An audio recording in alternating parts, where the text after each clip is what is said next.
Grace be with all who have an unending love for our Lord Jesus Christ.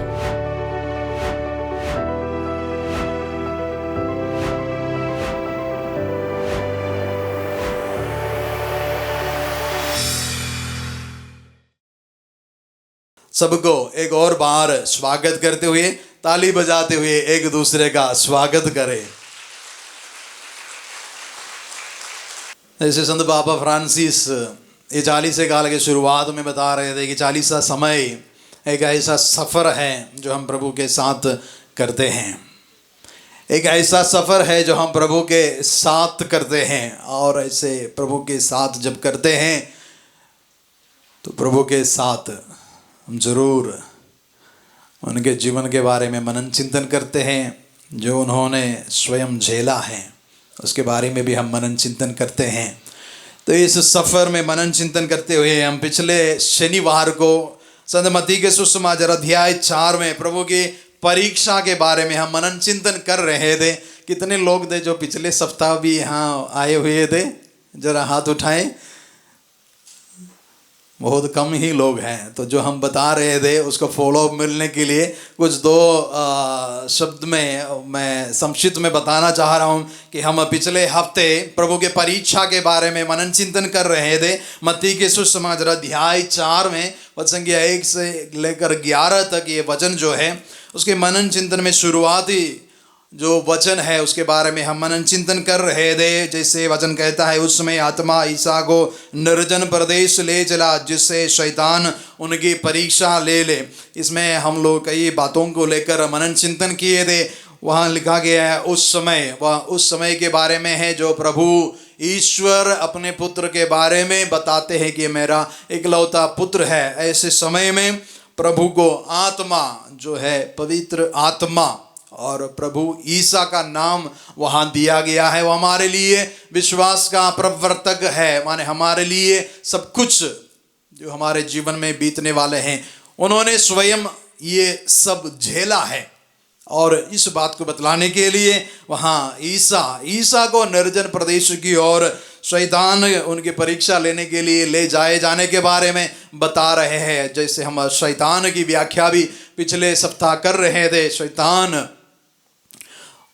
वह परिस्थिति हो सकता है, वह व्यक्ति हो सकता है, वह सोच विचार हो सकता है जो आपको ईश्वर से अलग करने वाले हैं। ऐसे एक जो शक्ति है हमारे जीवन में ईश्वर के ऊपर, ईश्वर के विचारों से, ईश्वर के विचार को हमारे हृदय से हटाने वाले ऐसे कोई भी शक्ति हो उसे हम शैतान नाम देकर पुकार सकते हैं। विशेष रूप से हमारे ख्रीस्तीय जीवन में, जैसे हम अय्यूब के ग्रंथ का उदाहरण देते हुए कह रहे थे कि शैतान का यह कार्य जो अपने भक्तों के ऊपर अभियोग लगाने का है, ईश्वर की निंदा करने के लिए लोगों को प्रेरणा देने वाले कोई भी शक्ति को हम शैतान का नाम लेकर पुकार सकते हैं। तो इसी तरह हम देखते हैं प्रभु को भी इस परीक्षा से गुजरना पड़ा। और जैसे हम आज के दिन में देखेंगे कि किस तरह से ये तीनों परीक्षाएं हैं, वह ईश्वर से उनका कितना लगाव है, वह किस लिमिट तक ईश्वर से एक साथ अपना जो एकता मना पाएंगे उस पर उनकी परीक्षा ले जाने वाले हैं। इस बात को हम समझने के लिए कोशिश कर रहे थे।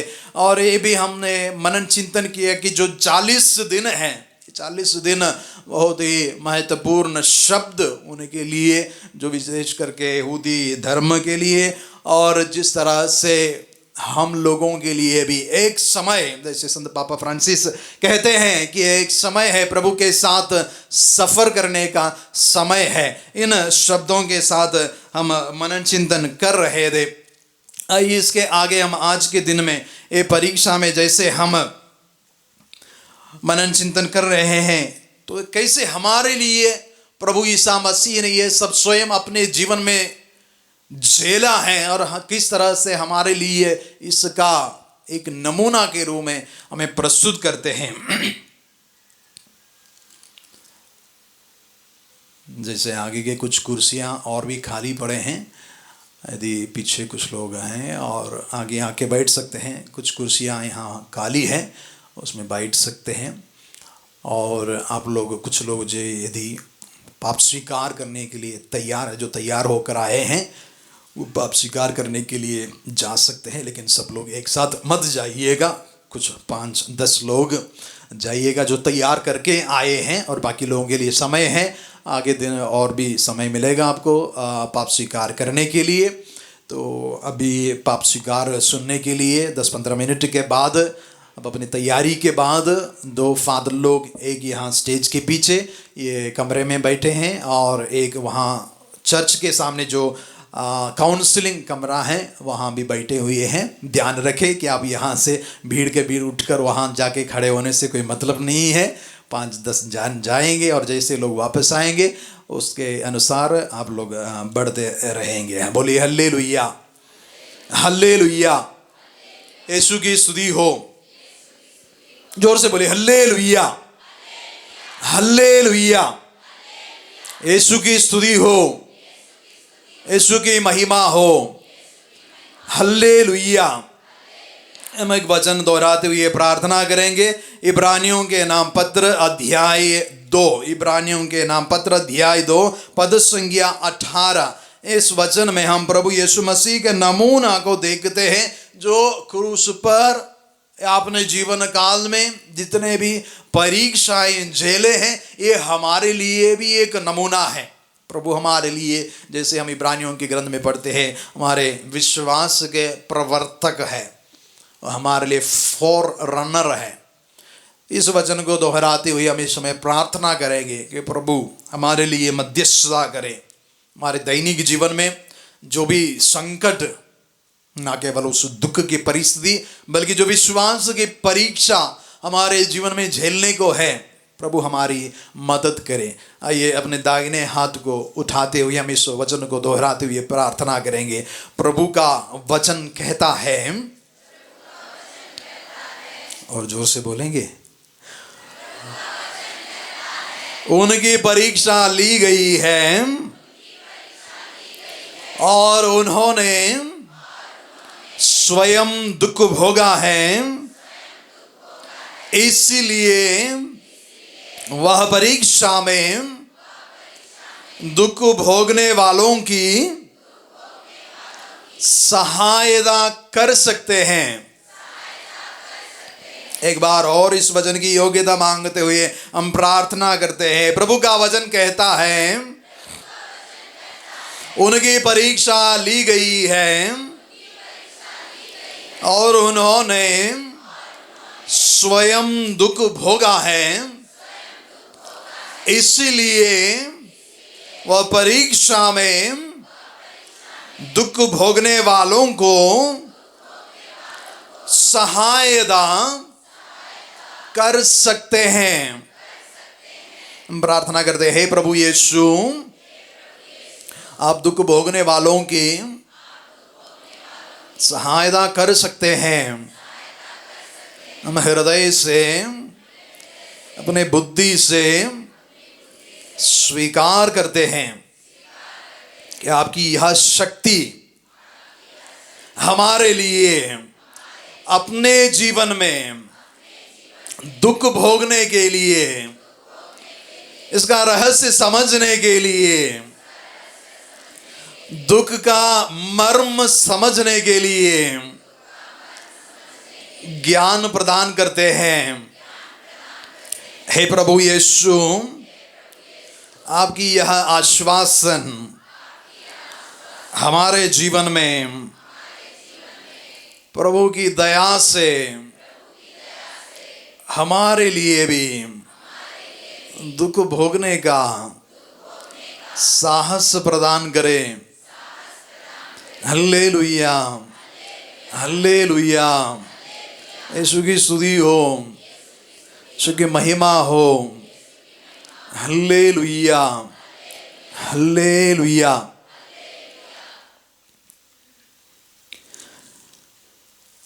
अध्याय 4 पद संख्या 3, मत्ती का सुसमाचार अध्याय 4 पद संख्या 3 से लेकर हम अभी मनन चिंतन कर रहे हैं। जैसे ईसा 40 दिन और 40 रात उपवास करते रहे, इसके बाद उन्हें भूख लगी और परीक्षक ने पास आकर उनसे कहा, यदि आप ईश्वर के पुत्र हैं तो कह दीजिए कि ये पत्थर रोटियां बन जाएं।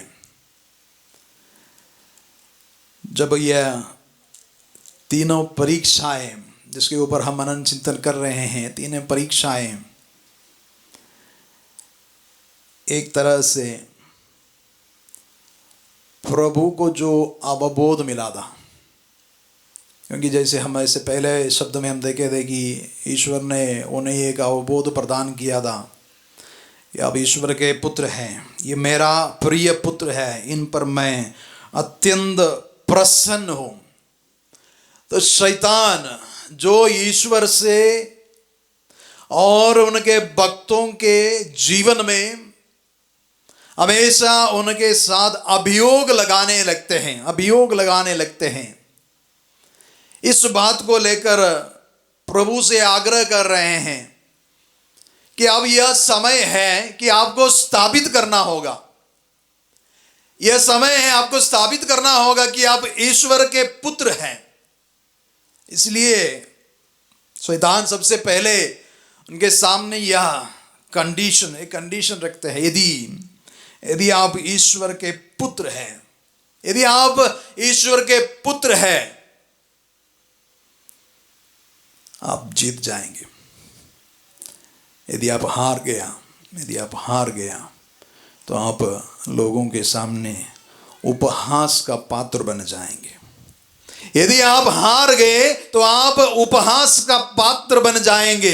जो ईश्वर का अवबोध प्राप्त करते हुए, ईश्वर से ज्ञान प्राप्त करते हुए उनके उपस्थिति में आनंद मनाने लगते हैं। हम लोगों के जीवन में हम देखते हैं, प्रार्थना में समय बिताने के बाद, ईश्वर की संगति में समय बिताने के बाद हमारे जीवन में जो आनंद आता है कि हमको लगता है कि प्रभु मेरे साथ हैं, मुझे बल साहस मिल रहा है कि मैं अब अपने दुखों को झेलने के लिए, साहस के साथ यह जीवन बिताने के लिए मुझे बल मिल रहा है। ऐसे घड़ी में जब आपकी परीक्षा ली जाती है, तो यदि ईश्वर पर दृढ़ नहीं रहते हैं, यदि ईश्वर पर दृढ़ नहीं रहने के कारण आप हार जाएंगे,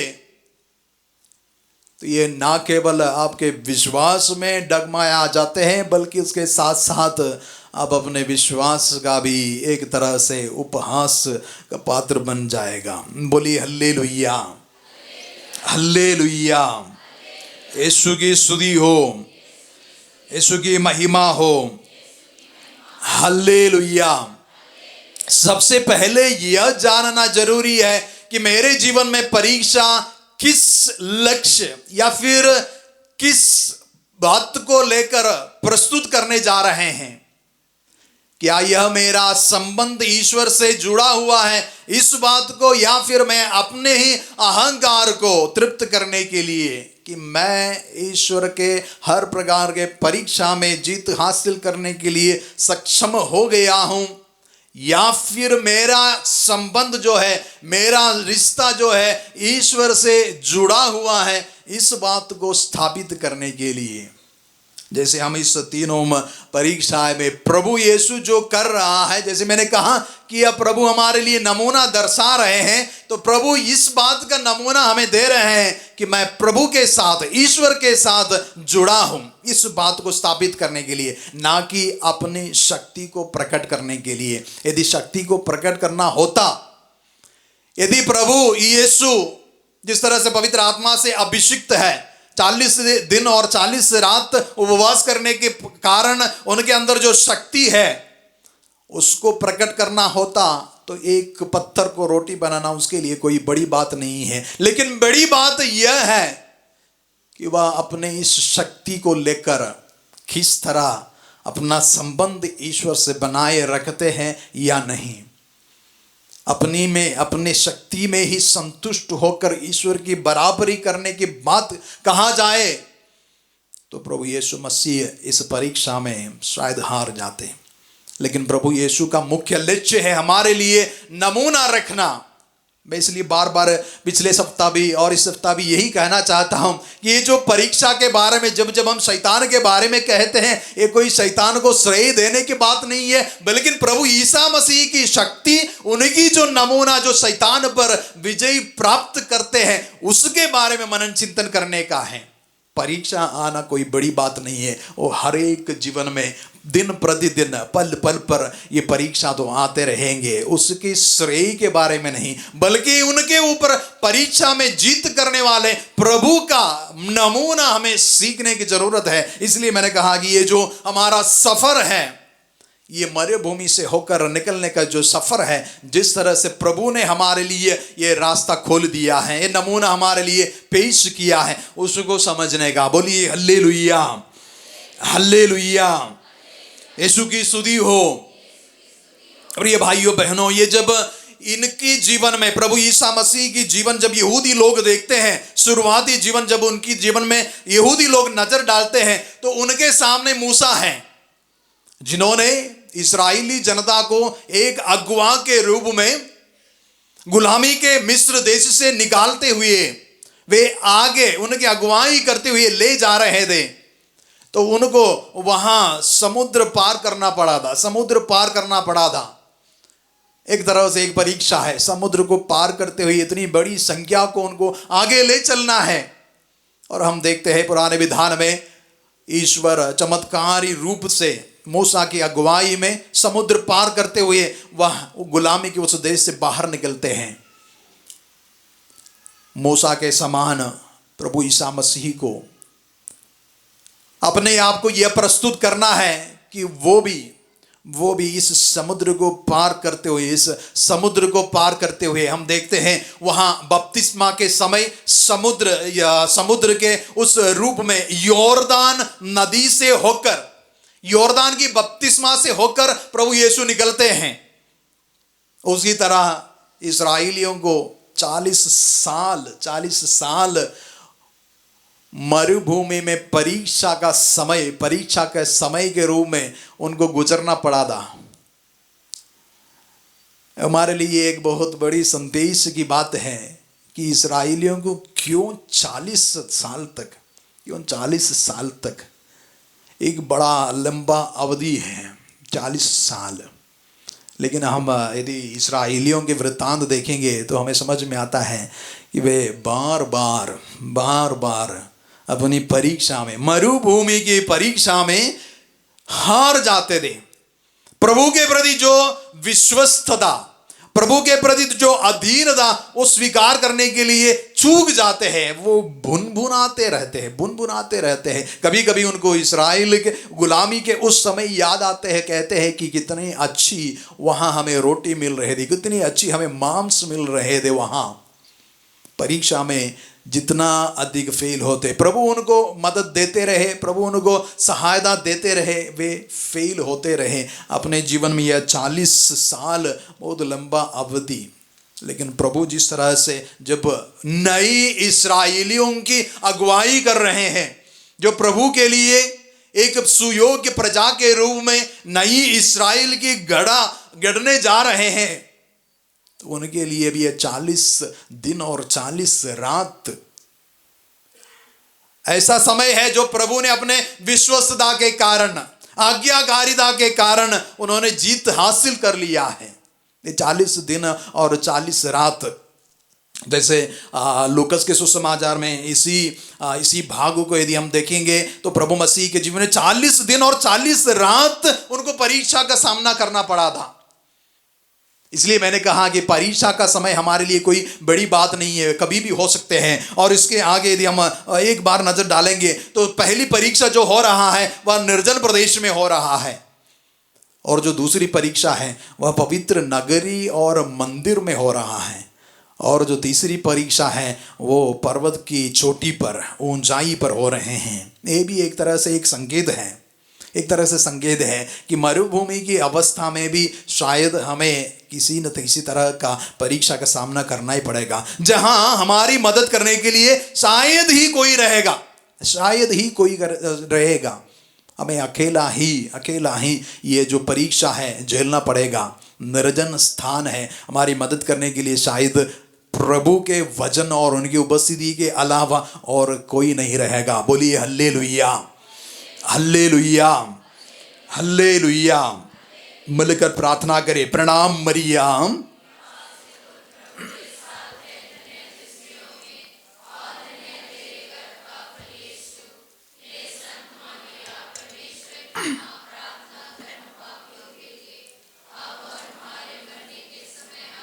जहां दूसरा ये जो परीक्षा हो रहे हैं पवित्र नगर और पवित्र मंदिर में हो रहा है। पवित्र नगरी और पवित्र मंदिर में परीक्षा लेने के बाद जब कहते हैं तो हमारे लिए भी शायद जब हम प्रभु से करीब रहते हैं, हम प्रभु से अपना रिश्ता हरदम नया बनाने के लिए कोशिश प्रयास में लगे रहते हैं, उस घड़ी आपकी परीक्षा की तीव्रता, प्रलोभन की तीव्रता शायद बहुत होगा। जैसे कि कहा जाता है कि शायद हमारे चर्च में ही सबसे ज़्यादा शैतान घुस बैठे हैं। अक्सर हम कहते हैं शैतान उसी ऐसे पवित्र स्थल में ही, पवित्र स्थान में ही घुस बैठे हैं, ये आपको खींच कर ले जाने के लिए। क्योंकि जैसे कहा आध्यात्मिक पिता जो है शुरुआती समय में कहा जाता है कि एक तरह में आपके बगल में प्रभु यीशु खड़े हैं, एक तरह में शैतान खड़े हैं। हर एक समय आपके सामने एक चुनौती रखी जाती है, आपको चुनाव करना है, आपको चुनाव करना है कि आप किसके साथ रहेंगे, प्रभु के साथ रहेंगे, शैतान के साथ रहेंगे। हर एक पड़ी, हर एक घड़ी आपके लिए महत्वपूर्ण है। और जब हम प्रभु के साथ रहते हैं पवित्रता को बनाए रखते हैं, पवित्रता को बनाए रखते हैं। बोलिए हल्लेलुया, हल्लेलुया। और जो तीसरा परीक्षा है वो परहद के एक अत्यंत ऊंचे पहाड़ पर, माने पहाड़ की चोटी पर लिया जा रहा है। हमारे लिए जीवन के एक संकेत है, प्रतीक है कि हम शायद अपने कामयाबी के उच्च स्तर पर हम पहुंच गए हैं। हमें ऐसा लग रहा है कि हमें सब कुछ अभी ठीक ठाक है। ये परीक्षा के समय के लिए यह कोई अपवाद नहीं है कि आपको परीक्षा उस समय नहीं होगा, उस समय भी आपके लिए परीक्षा ली जा सकती है, ताकि आप कितना दृढ़ है इसको मालूम पड़ा रहेगा। Hallelujah, hallelujah. यीशु की स्तुति हो, यीशु की महिमा हो।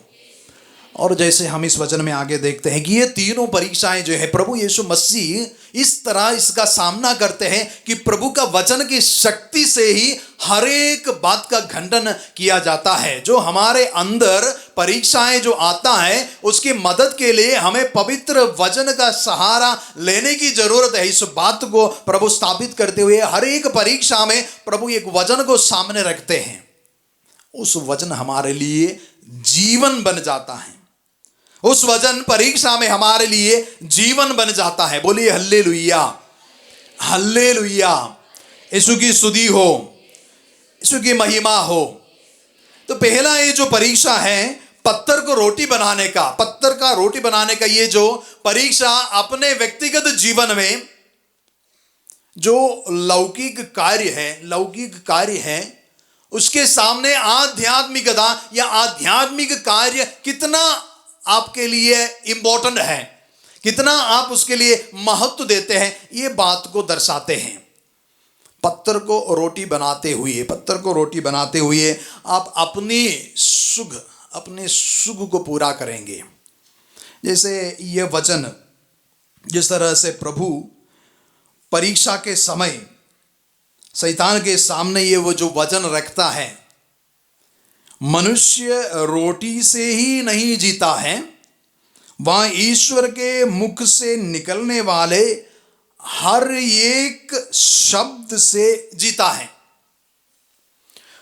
प्रभु यीशु शैतान के सामने ये जो वचन रखता है, मनुष्य रोटी से ही नहीं जीता है, जब ये कहता है कि मैं अपने ही श्रेय, अपने ही महिमा, या फिर इस बात को देखते हुए कितने लोग मेरे पीछे आएंगे उस पर नहीं, बल्कि मैं प्रभु के साथ एक हूं, इस बात को दर्शाने के लिए प्रभु अपने आप को इस वचन का सहारा लेते हैं। जैसे हम इस वचन को देखते हैं मनुष्य रोटी से ही नहीं जीता है। एक बात आपको समझना है कि जैसे हमारे सामने ये जो पवित्र वचन जिसे हम बाइबल के रूप में देखते हैं, अक्सर हमारे लिए कभी कभी एक गलत फहमी हो जाते हैं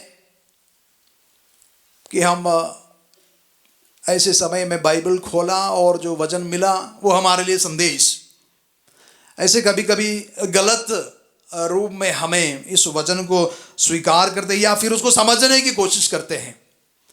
लेकिन जैसे ये वचन कहा जाता है कि करीब करीब इसमें 36,000 वचन है। ये जो आपके सामने रखा हुआ बाइबल ये ईश्वर का वचन है। इसको समझने के लिए यदि ये जो वचन लिखा गया है, विशेष रूप से नया विधान जो लिखा गया है यूनानी भाषा में लिखा गया है, और यूनानी भाषा में जब ये वचन के लिए, जिसे हम हिंदी में वचन एक ही शब्द हम यूज़ करते हैं, वर्ड ऑफ गॉड, लेकिन यूनानी शब्द में इसके लिए 2 शब्द इस्तेमाल किया गया है। एक तो आपको मालूम ही होगा जो है लोगोस जो शब्द हम यूज़ करते हैं। इसके अलावा एक और शब्द यूनानी भाषा में ये वचन के लिए इस्तेमाल किया गया है, वह है रेमा। लोगोस और ये रेमा, ये दोनों शब्द यूनानी भाषा में लिया गया है। लेकिन ये कब लोगोस बनता है, कब रेमा बनता है, इसके लिए ये उदाहरण जब प्रभु यीशु हमारे सामने रखते हैं कि आप जब बाइबल खोलकर पढ़ेंगे और ये वचन हम देखते हैं, जो वचन हम देखते हैं वह लोगोस है, ईश्वर द्वारा हमें दिए गए वचन। लेकिन जब ये वचन हमारे लिए एक संदेश, हमारे जीवन को स्पर्श करने वाला एक संदेश जब बन जाता है, उसको हम जीवनदायी वचन, जिसका यूनानी शब्द है रेमा, वो बन जाता है। क्योंकि आपको समझ में आता है, ये आपको और कोई बताने की जरूरत नहीं पड़ेगा कि ये वचन मेरे लिए एक संदेश है, वचन ही मेरे लिए एक संदेश है। 10 लोग और उधर पाप स्वीकार करने के लिए जा सकते हैं। फादर बैठे हुए हैं, 10 लोग और पाप स्वीकार करने के लिए जा सकते हैं। तो जैसे ये वचन लोगोस और रेमा कब बन जाता है, उसका एक उदाहरण के रूप में यदि हम प्रस्तुत करेंगे, तो मान लीजिए कोई एक व्यक्ति आकर कहता है कि उसके जीवन में बहुत सारे परेशानी है, और उदाहरण के लिए मान लीजिए कि वह कहता है कि मैं अपने पत्नी से थक चुका हूँ, अब मैं उसके साथ रहना नहीं चाहता। हाँ, एक उदाहरण के रूप में मान लीजिए। तो जो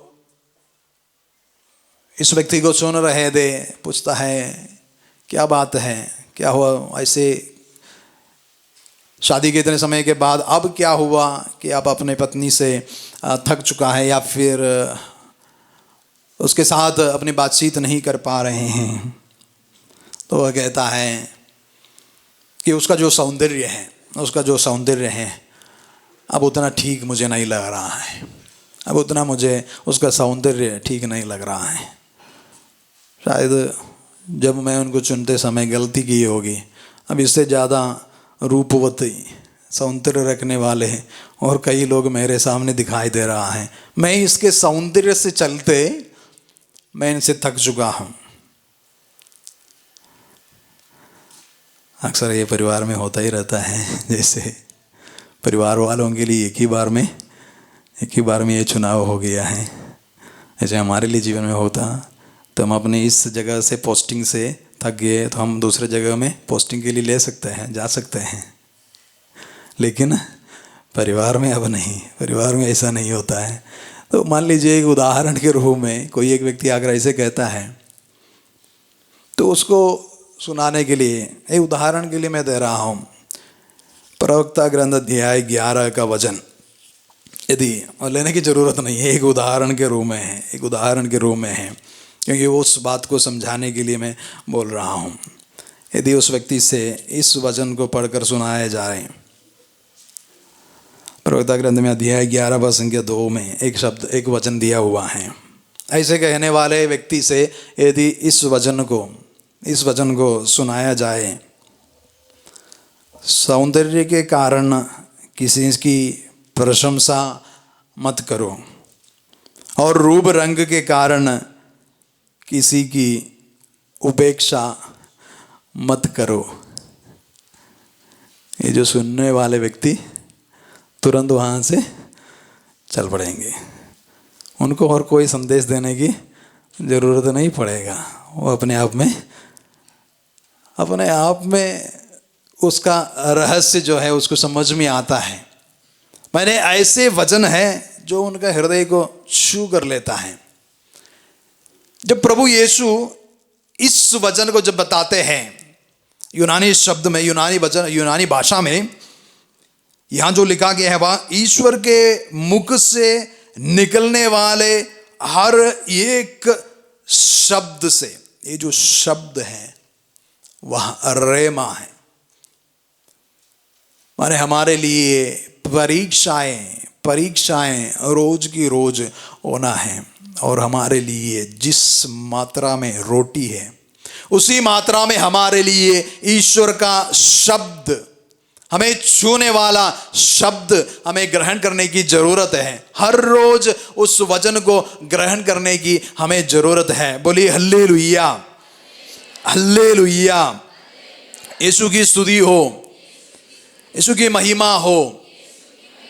तो ये पहला ये जो परीक्षा है, इसके द्वारा प्रभु यीशु हमें यह समझाना चाहते हैं कि प्रभु को अपने जीवन में जो मुख्य स्थान है, प्रभु को जो मुख्य स्थान है उसे जब हम देते हैं तभी हम प्रभु के साथ एक है इस बात को हम स्थापित करते हैं। प्रभु के लिए जो मुख्य बात है, आत्मीय बात है, आध्यात्मिकता की जो जगह है उसको हम पूर्ण रूप से देते हैं, तभी हम ईश्वर के साथ एक बनाए रहने का अर्थ हम ग्रहण करते हैं। उसके प्रति हम अपने आप को ईमानदार स्थापित करते हैं। बोलिए हल्लेलुया, हल्लेलुया। यीशु की स्तुति हो, यीशु की महिमा हो। तो सचमुच में प्रभु यीशु मसीह पत्थर को रोटी बनाने से इनकार कर लेते हैं। पत्थर को रोटी बनाने के लिए प्रभु यीशु नहीं चाहते हैं, लेकिन जब हम प्रभु के जीवन में आगे देखते हैं तो वहाँ रोटी का चमत्कार कई बार प्रभु करते हैं। जिस परीक्षा के समय प्रभु यीशु रोटी का चमत्कार करने से इनकार किए थे, उस रोटी का चमत्कार प्रभु यीशु अपने जीवन में उसके आगे कई बार कहते हैं। उदाहरण के लिए मत्ती का सुसमाचार अध्याय 14 में हम देखते हैं रोटी का जो चमत्कार है, पद संख्या 13 से लेकर 21 तक जो वचन का भाग है, उसमें हम देखते हैं प्रभु यीशु मसीह लोगों के सामने, ये समझना जरूरी है, प्रभु कब चमत्कार दिखाते हैं ये समझना जरूरी है। हमारे जीवन में भी जब परीक्षा के समय इस बात का सार्थकता तभी हमें मिलता है कि ये कब और किस परिस्थिति में चमत्कार का उदय होता है, चमत्कार कब होता है। चमत्कार को लेकर हम कई लोग परेशान हैं कि हमारे जीवन में चमत्कार क्यों नहीं हो रहा है, प्रभु ईश्वर हमारे जीवन में क्यों कार्य नहीं कर रहा है, इसको लेकर हम बहुत परेशान हैं। जो चमत्कार प्रभु यीशु कब करते हैं या फिर उसकी परिस्थिति क्या है, उसके बारे में भी समझना बहुत जरूरी है। ऐसे लोगों के सामने प्रभु यीशु एक तरह से जो शैतान के या फिर प्रलोभन के समय में करना इनकार किया था, वही बात को यदि प्रभु यीशु कर रहे हैं तो उसके पीछे कुछ संदेश छिपा हुआ है। ये हम जब वचन को देखते हैं तो उसमें हमें मालूम पड़ता है कि प्रभु यीशु ये रोटियों का चमत्कार उनके लिए करते हैं और उस परिस्थिति में करते हैं जो प्रभु की खोज करने के लिए तैयार हैं। बोलिए हल्लेलुया। प्रभु यीशु रोटी का चमत्कार उनके लिए करते हैं जो प्रभु की खोज में लगे हुए हैं। इसका अर्थ यह है कि मेरे जीवन में अब मैं वचन के लिए तरस रहा हूं, प्रभु के लिए मैं अपना समय देने के लिए तैयार हूं। प्रभु और ईश्वरीय कार्य के लिए मेरे जीवन में समय है। ऐसे समय में प्रभु की उपस्थिति आपको अनुभव होता है। वचन में हम देखते हैं ईसा यह समाचार सुनकर वहां से हट गए और नाव पर चढ़कर एक निर्जन स्थान की ओर चल गए। जब लोगों को इसका पता चला तो वे नगर नगर से निकलकर पैदल ही उनकी खोज में चल पड़े। और ये कितना गहरा इनकी खोज है प्रभु के वचन के लिए, प्रभु की उपस्थिति के लिए। इनकी कितनी गहराई से ये तरस है उसको दिखाने के लिए वचन में आगे हम देखते हैं शिष्य लोग आकर कहते हैं कि ये लोग हमारे साथ, ये स्थान निर्जर है और दिन ढल चुका है, ये हमारे साथ अभी भी बने हुए हैं। लोग प्रभु को छोड़ना नहीं चाह रहे हैं, उनके साथ अभी भी बने हुए हैं। ऐसे समय में प्रभु यीशु मसीह ये रोटी का चमत्कार का आह्वान देते हैं। इसका ये जो क्रम है, एक क्रम को यदि हम समझ में आएंगे तो ईश्वर के चमत्कार और ईश्वर का कार्य हमारे जीवन में कब होता है, किस तरीके से होता है, वो हमें समझ में आएगा। इसका जो तरीका है, प्रभु की खोज में लगे रहने वालों के साथ प्रभु की उपस्थिति अनुभव करते हैं। ये हमारे लिए जीवंत वचन बन जाता है, दूसरों के लिए ये केवल सुनने वाले वचन रह जाते हैं। उनके जीवन में कोई भी असर इसका जीवन में नहीं होता है। बोलिए हल्लेलुया, हल्लेलुया। यीशु की स्तुति हो, यीशु की महिमा हो। Hallelujah, hallelujah. तो ये जानना जरूरी है और समझना भी कि किस तरीके में, किस क्रम में प्रभु का चमत्कार हमारे जीवन में होता है। सबसे पहला जो है, प्रभु इस लोगों का मनोभाव देखते हुए उनके जीवन में कार्य करने के लिए तैयार हो जाता है। उनका जो मनोभाव, प्रभु के पीछे बने रहने का उनका जो मनोभाव, उसके पीछे प्रभु उनका यह आग्रह, यह तरस समझता है। और दूसरी बात यह है कि लोग वचन के लिए तरस रहे हैं, शिक्षा सुनने के लिए लोग इकट्ठा हो जा रहे हैं और उनके साथ बने रहने के लिए तैयार हैं, क्योंकि उनके अंदर वचन के लिए वह तरस है। और तीसरी बात यह है कि प्रभु उन्हें वह शिक्षा से तृप्त करते हैं। सबसे पहले जब कभी भी हम वचन में देखते हैं कि प्रभु यीशु मसीह कोई भी चमत्कार करने से पहले उन्हें शिक्षा देते हैं। ये जो ज्ञान आवश्यक है, फरीसी लोग भी आकर चिन्ह मांग रहे थे प्रभु से।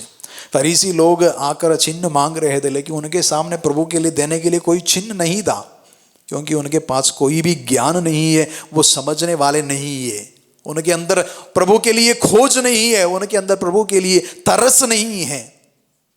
उनके सामने यदि कोई भी चमत्कार भी प्रकट हो जाए तो वे स्वीकार करने वाले नहीं हैं। तो ये तीन बातें बहुत ज़रूरी हैं कि हमें अपने मनोभावों पर नज़र रखना चाहिए कि उस मनोभाव से हम प्रभु के पीछे हैं।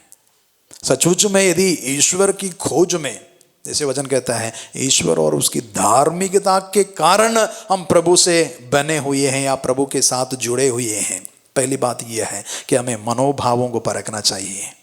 दूसरी बात है कि हमें उस तरस को जो हमें जीवन प्रदान करने वाला, जिसे कहा कि जो हमें जीवंत वचन, हमें स्पर्श करने वाला वचन है, उसके लिए हमें तरस है। और तीसरी बात जो है, हमें प्रभु से शिक्षा ग्रहण करने की ज़रूरत है, क्योंकि प्रभु हमें जब जब शिक्षा देते हैं उसके साथ साथ उनकी जो चंगाई है वो भी प्रदान करता है। हालेलुया, हालेलुया, यीशु की स्तुति हो। और ये जो क्रम है, ये जो तरीका है, ये जब पूरा हो जाता है तभी प्रभु का चमत्कार उनके बीच में प्रकट हो जाता है और वह चमत्कार विश्वास की ओर लोगों को ले जाता है। चमत्कार यूं ही लोगों को विश्वास की ओर नहीं ले जाता है, आश्चर्य की ओर जरूर ले जाएंगे, आश्चर्य की ओर जरूर चमत्कार ले जाएंगे। एक दिन बीत गया, 2 दिन बीत गया, 1 महीना बीत गया, चमत्कार भूल जाएंगे, प्रभु की जो कार्य है वो भी भूल जाएंगे। लेकिन आश्चर्य के बदले आप अपनी विश्वास की ओर अपना सफर शुरू किया है तो चमत्कार बना रहेगा, आपका विश्वास बना रहेगा, प्रभु के साथ आपकी संगति भी बनी रहेगी। बोलिए हल्लेलुया, हल्लेलुया, यीशु की स्तुति हो। ऐसे मनोभाव, ऐसे तरस, ऐसी शिक्षा हमें जरूर विश्वास की ओर ले जाता है। यदि विश्वास की ओर हमें ले जाता है प्रभु की शिक्षा, प्रभु के चमत्कार और ये मनोभाव, तो उसके साथ साथ जरूर हमें आपसी प्रेम भाव की ओर भी यह बात हमें ले जाएगा। क्योंकि जो रोटियों को चमत्कार जब प्रभु करते हैं तो शिष्यों के ऊपर, शिष्यों के मन में प्रभु के लिए विश्वास जरूर बढ़ा, उसके साथ साथ प्रभु ने उन्हें बांट देने का, माने ये जो रोटी है उसको बांटने का भी सलाह उनको देते हैं। जब प्रभु उसका चमत्कार करते हैं और शिष्यों को देते हुए कहते हैं कि लोगों को बांटने के लिए, लोगों के साथ अपना ये जो विश्वास है, जो रोटी दिए जा रहे हैं वह अपने विश्वास की रोटी है, इसको बांटने की भी जरूरत है। ये अपने पास रखने का नहीं है बल्कि बांट देने का है। ये जो प्रेम भाव जो है, बांटने का प्रेम भाव, हमें जो दूसरी चमत्कार है, रोटी को लेकर जो दूसरी चमत्कार है उसको समझने की हमें मदद करेगा। वह है प्रभु यीशु स्वयं एक रोटी के रूप में, स्वयं एक रोटी के रूप में, जो है सबसे बड़ा चमत्कार, जो आज भी पवित्र यूकरिस्त में होने वाले बड़ा चमत्कार, जिस तरह से प्रभु ने उस रोटी को चमत्कार के रूप में बढ़ा दिया है, वो आज भी बट रहा है। उसको समझने के भी ये क्रम हमें जरूरत है। ये क्रम प्रभु की जो अपने आप को बटे हुए शरीर रक्त को ग्रहण करने के लिए सबसे पहले हमें उस मनोभाव की जरूरत है जो प्रभु के पीछे पड़े रहने का मनोभाव है, उनके प्रति जो तरस है उसको देखने का जरूरत है।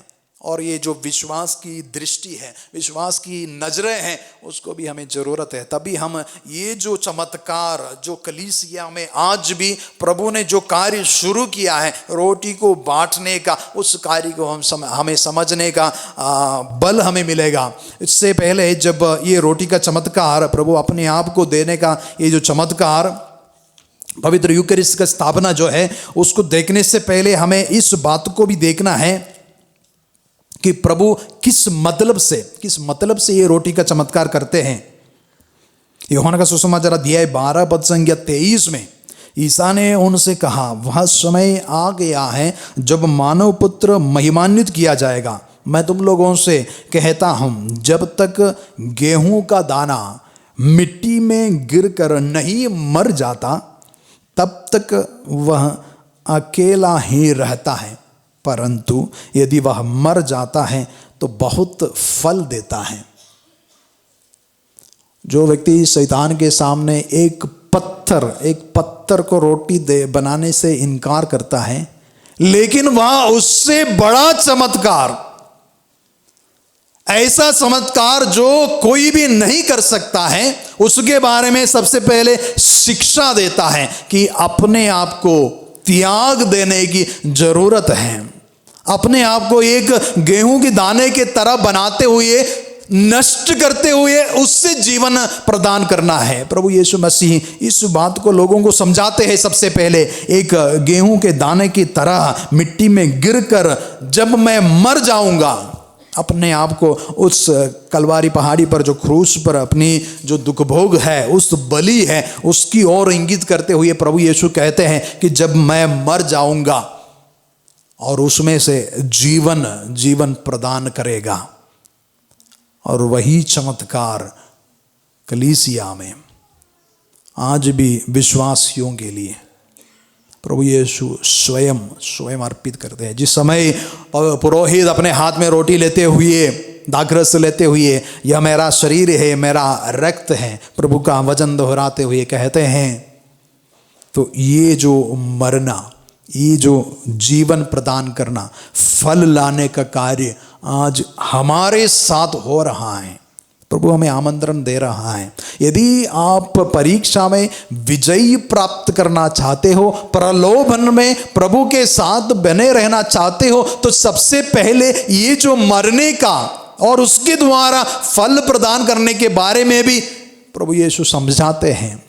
जब तक इस बात से हम अपने आप को जोड़ नहीं देते हैं तो वो परीक्षा में उत्तीर्ण होना हमारे लिए मुश्किल है। इसलिए मैंने कहा कि अक्सर ये जो परीक्षाएं होते हैं पवित्र स्थान में ही होते हैं, पवित्र स्थान में ही होते हैं। क्योंकि जब हम अपने जीवन को किसी भी पुण्य कार्य को करने से पहले भी अपने अहम को त्यागने के लिए हम तैयार नहीं होते हैं। ये जो 40 का समय कभी कभी हमारे जीवन में परहेज, परित्याग, ये सब हम अपने को प्रकट करने का एक तरीका बन जाता है। मैं इतना कर सकता हूँ, मैं इस तरह उपवास कर सकता हूँ, जैसे वो फरीसी कहते हैं, प्रभु के सामने प्रार्थना करने के लिए जो फरीसी गए हैं उसके समान हो जाते हैं। लेकिन प्रभु जो चाहता है वो प्रभु के साथ मरते हुए, प्रभु के साथ अपने आप को त्यागते हुए शायद सुबह से लेकर शाम तक हम उपवास करने के लिए तैयार हो जाएंगे, लेकिन मेरे साथ रहने वाले पति या पत्नी के सामने झुकने के लिए एक बार भी हम शायद तैयार नहीं होंगे। शायद हम इतना सारा परित्याग करने के लिए तैयार हो जाएंगे, लेकिन अपने साथ रहने वाले की बात मानने के लिए हम शायद ही तैयार हो जाएंगे। तो जब प्रभु यीशु मसीह परीक्षा में जीतने के हमारे सामने नमूना रखता है, तो सबसे पहले प्रभु यीशु अपने आप को त्यागने की बात करते हैं, अपने आप को समर्पित करते हुए उसमें प्रभु के साथ अपना रिश्ता को बनाए रखने के लिए कहता है। उसके बाद ये जो हमारे प्रभु के साथ, जैसे हम उस गाने में गा रहे थे, प्रभु के साथ दुख भोग में आनंद मनाने का, और उनके साथ आनंद मनाएंगे। पुनरुत्थान का वो आनंद तभी हमें प्राप्त होगा जो दुख भोग से निकलकर हमें मिलता है। दुख भोग से हमें निकलना ही होगा। जैसे हम अक्सर कहा करते हैं कि गुड फ्राइडे के बिना ईस्टर नहीं होता है। हमें ज़रूरी है ये दुख भोग हमारे जीवन में महसूस करना। तो जब प्रभु यीशु मसीह ये पहला परीक्षा शैतान के सामने भले इनकार कर लेते हैं, इस पत्थर को रोटी बनाते हुए अपने ईश्वरीय सामर्थ्य को प्रकट करने से इनकार कर देते हैं, लेकिन प्रभु यीशु स्वयं अपने को एक गेहूं के दाने के रूप में बनाते हुए आत्म त्याग के द्वारा सबसे बड़ा चमत्कार हमारे सामने प्रस्तुत किया है। और सचमुच में यह स्थापित करता है कि वह ईश्वर का पुत्र है। जैसे शैतान ने उनके सामने रखा गया था, यदि आप ईश्वर के पुत्र हैं। उन्होंने यह स्थापित किया रोटियों के चमत्कारों के द्वारा, और अंत में जब अपने आप को एक रोटी दाखरस इसके द्वारा अपने आप को स्वयं देते हुए ईश्वर के पुत्र के रूप में प्रस्तुत किया है। आइए हम सब खड़े हो जाएंगे। प्रभु हमारे सामने जो नमूना रखता है वह आत्म त्याग का नमूना है। स्वयं को अर्पित करते हुए, हमारे अहम को त्यागते हुए ईश्वर के सामने अपने आप को ईश्वर पुत्र पुत्रियां स्थापित करने का है।